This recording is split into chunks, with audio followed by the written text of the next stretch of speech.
Hola, muy buenos días, tardes o noches. Mi nombre es Esbeidi Joana Mendoza Fernández. Soy estudiante de la carrera de médico cirujano de la FES Zaragoza y el día de hoy me encuentro aquí para explicar el tema de suturas. Es muy importante que como estudiantes de medicina conozcamos el tema a profundidad debido a que todo este proceso pues es importantísimo para facilitar la cicatrización y evitar las infecciones en las heridas de nuestros pacientes. Entonces es importante que nosotros conozcamos que las suturas son un procedimiento fundamental en toda la práctica quirúrgica y que el objetivo pues es aproximar los tejidos de una herida para que cicatricen correctamente. Ya veíamos con los diferentes, bueno, más bien con las diferentes fases de cicatrización, como lo es la hemostasia, la proliferación y la remodelación. Entonces, es importante que para realizar suturas, primero nosotros conozcamos las características de las mismas, los tipos de heridas y obviamente las técnicas de anudado para cada una de estas. Y bueno, pero comenzando, vamos a ver qué es una sutura. Entonces, vamos a ver que una sutura es cualquier material utilizado para favorecer la cicatrización de una herida mediante la aproximación de los bordes o extremos con el objetivo de mantenerlos unidos. Y pues vamos a ver que se va a disminuir la tensión entre los mismos de esta manera. Ese es el objetivo. Y pues la evolución de las suturas ha llegado a tal punto que existen suturas específicamente diseñadas para cada tipo de región anatómica. Entonces, usando en cada momento material apropiado y la técnica adecuada, se va a disminuir muchísimo la tasa de infección y se va a proporcionar a nuestro paciente mejores resultados y pues mucho menos molestias. Tenemos que entender que existen diferentes tipos de suturas, como los hilos, podemos utilizar grapas, suturas adhesivas e inclusive adhesivos tisulares. Entonces, el empleo de un determinado material de sutura o de un tipo de aguja en específico que más adelante vamos a checar, puede determinar diferencias en todo este proceso de cicatrización, pero principalmente en el resultado quirúrgico que pues vamos a tener de manera más temprana. Y bueno, siguiendo con esto, vamos a ver los hilos de sutura. Hay múltiples formas de clasificar los hilos de sutura y vamos a empezar en la clasificación atendiendo al tiempo de permanencia, sobre todo en el organismo. Vamos a ver que se puede hacer una clasificación general y se pueden llamar reabsorbibles y no reabsorbibles. Las reabsorbibles, como su nombre lo indica, cuando pierde la mayoría de su fuerza de tensión, ya ha transcurrido alrededor de 60 días desde su colocación, pues ya sea ambulatoria o en quirófano, el organismo la va a metabolizar. Esto quiere decir que se va a provocar una leve reacción inflamatoria y sobre todo se va a emplear en suturas que son profundas. Y bueno, las no reabsorbibles no las metaboliza el organismo a comparación de las reabsorbibles y se emplean en suturas cutáneas que vayan a ser retiradas o también para estructuras internas que han de mantener pues una tensión constante, por ejemplo, un tendón o un ligamento. Entonces, nada más para corroborar, reabsorbibles, no hay necesidad de quitarlas y las no reabsorbibles, pues al no ser metabolizadas, es necesario que se retiren.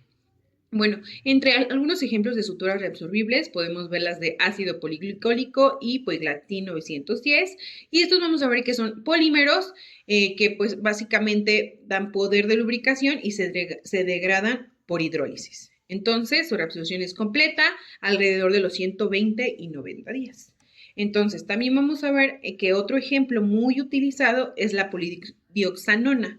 Este es un polímero incoloro y cristalino y se degrada también de la misma manera que los anteriores por el proceso de hidrólisis, que como sabemos, pues básicamente nuestros péptidos son degradados de manera que se pueden metabolizar de manera más sencilla. Entonces es una sutura monofilar y se reabsorbe completamente alrededor de los 180 días. Y bueno, suele ser más utilizada sobre todo en el área de oftalmología y pues sobre todo porque tiene gran flexibilidad.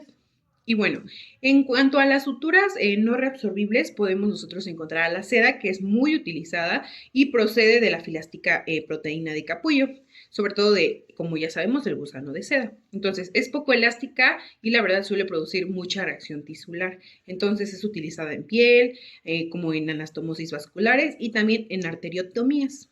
Bueno, también podemos ver el lino. Esto también es un ejemplo muy claro de suturas no reabsorbibles. Esta está formada por las fibras pericíclicas del tallo del lino. No posee un diámetro homogéneo y en toda su longitud, pero es de elevada resistencia, sobre todo cuando está como humedecido.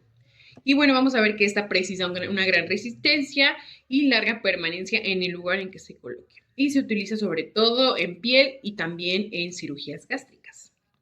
En cuanto al nylon, que también es no reabsorbible, vamos a ver que es derivado de la hexametilendiamina y un ácido discarboxílico. Vamos a ver que esta se utiliza para sutura de la piel, sobre todo superficial, aponeurosis, un ligamento capsular y también en la sutura tendinosa. Bueno, y en la de polietileno está formada por moléculas de cadena larga en las que se repite la unidad etileno y es de elevada resistencia, no hace una gran reacción tisular y también vamos a ver que se utiliza en cirugía de la piel, reparación de fascias, sobre todo, por ejemplo, en una hernia y eventraciones, por ejemplo, dermalene.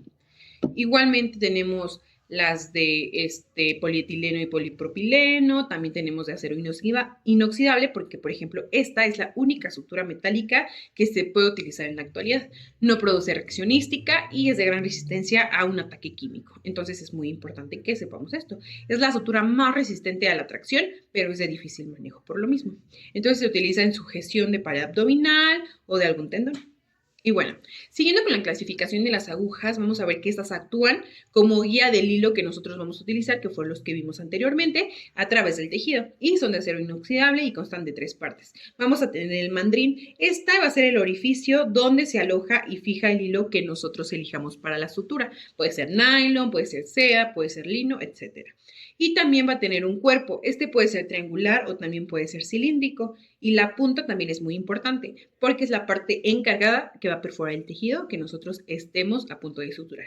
Y bueno, estas puntas también pueden ser diferentes, como una cónica, que es para tejidos blandos y fáciles de penetrar, como por ejemplo un intestino, la roma, que es en parénquimas como riñón o hígado, para que no corte el tejido como tal, un triangular. También existe con 3 aristas cortantes. Esta sobre todo se usa en tejidos de resistencia, sobre todo como la piel. El tepercut también es una combinación que es triangular en la punta y cónica en el cuerpo. Recordemos, cónica pues para tejidos blandos que son fáciles. Y bueno, también tenemos la espatulada. Esta tiene 2 aristas constantes en la parte superior y se utiliza sobre todo en oftalmología para suturar córnea o la esclerótica. Y bueno, en función a la curvatura del cuerpo también podemos encontrar diferentes tipos, como las semicurvas, las rectas y las curvas. Y se nombran en función de la curvatura del cuerpo de la aguja respecto a la circunferencia. Y bueno, para elegir las agujas según el tipo de tejido podemos ver suturas de piel que van de agujas de 3 octavos de círculo o punto triangular, o también podemos, según la sutura de tejido celular subcutáneo, una de aponeurosis, de músculos, de vasos y de nervios, que por ejemplo en la de nervios se utilizan las agujas de punto triangular y en las de aponeurosis unas triangulares de círculo como en forma de signo de interrogación, por ejemplo. Y bueno, también vamos a poder nosotros saber que se pueden elegir suturas según la zona afectada. Por ejemplo, existen principios generales que están en función de la región anatómica que se encuentra afectada. Por ejemplo, el cuero cabelludo, casi siempre la sutura de elección suele ser grapas o seda del 2. Y también se puede retirar los puntos porque recordemos es no reabsorbible de 9 a 10 días. Por mencionar otro ejemplo, también puede ser el cuello y la cara, que se puede utilizar seda del 4 o del 6 y monofilamentos. De 4 a 6 días es el que se va a retirar los puntos. Y bueno, también tenemos suturas discontinuas o suturas continuas ya como tal al momento de practicarlo. Y en las discontinuas, cada punto realizado es independiente del siguiente, mientras que en el continuo la ejecución es más rápida, más impermeable y es hemostática. Y bueno, a continuación vamos a ver unos ejemplos de suturas para que quede mucho más claro.